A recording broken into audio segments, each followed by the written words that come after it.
We have some new trigonometric functions, secant, cosecant,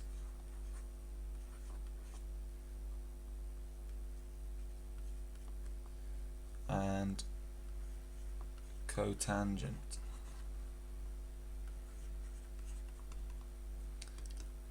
Defined as such, sec x or secant x is 1 over cos x, cosecant x or cosec x is 1 over sine x, and cotangent is, of course, 1 over tan x.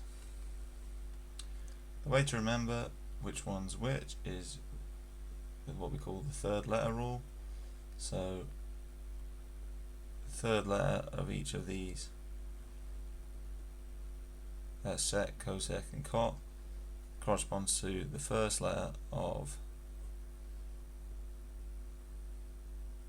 the denominator of what it's equal to, right? So the third letter C corresponds to cos, cosec, sine, cot, tan. Okay, so that's the simple way to remember. Of course, we can flip these over and get cos x is equal to 1 over sec x, so on. Next identity we're going to look at is tan theta is identical to sine theta over cos theta, and that's because, the reason we have these is identical rather than equal. If we had an equal sign, we might be confused with asking you to solve for theta such that this is true, but this triple means true for all theta. Okay, so any value of theta, tan theta is equal to sine theta over cos theta.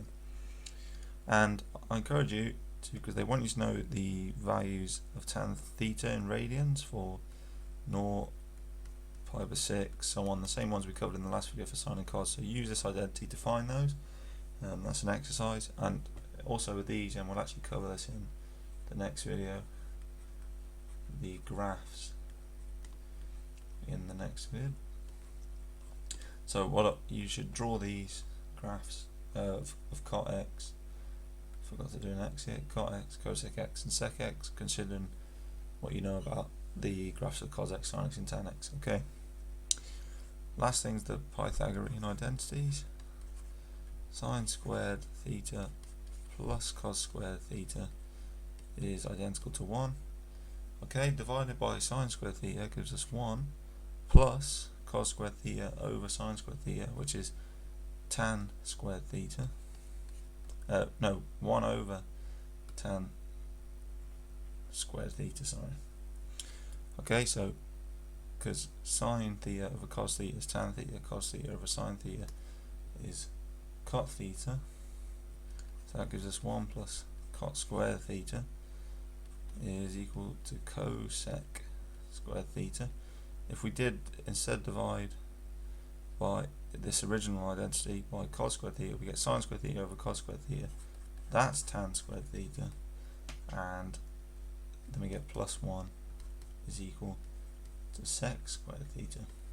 Oh, it's identical to, sorry.